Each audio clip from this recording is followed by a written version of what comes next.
Ouverture facile. Mais qu'est-ce que... Là, vous allez me dire, oui, mais moi j'utilise des Tupperware. C'est un solo qui prend forme, enfin qui tente, qui esquisse, qui crayonne l'idée avant de la laisser en plan, histoire de voir si ça repousse. Un spectacle prêt en 2000 quelque chose, mais ne précipitons rien, sauf si la pluie s'en mêle.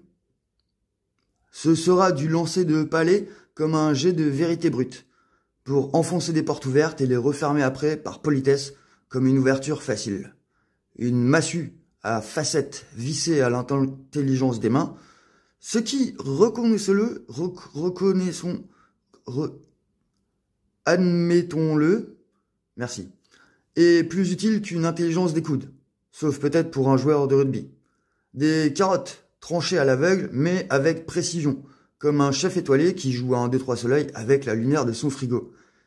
Et du jonglage, du vrai, du mouvementé, avec des balles qui s'élancent, qui hésitent entre l'apesanteur et la désobéissance civile.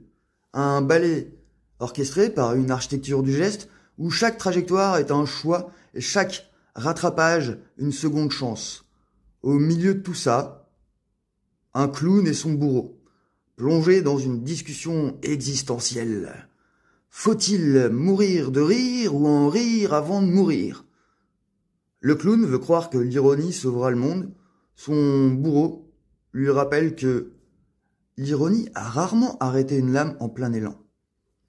Promesse d'un débat intense. Et puis, le cinéma hollywoodien, passé sous la loupe.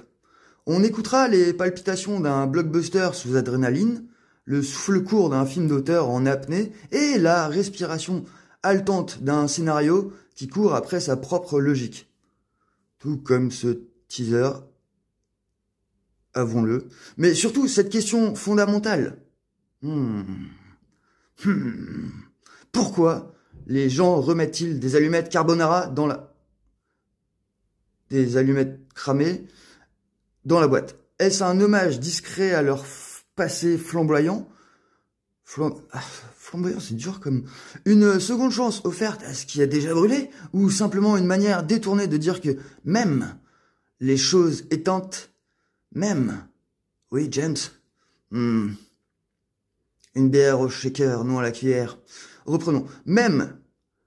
J'avais toujours rêvé de dire cette phrase. Même les choses éteintes méritent encore une place. Bébert est souvent le lapin dans les phrases, dans les phares. Un solo qui ne promet rien, sauf peut-être de poser les bonnes questions.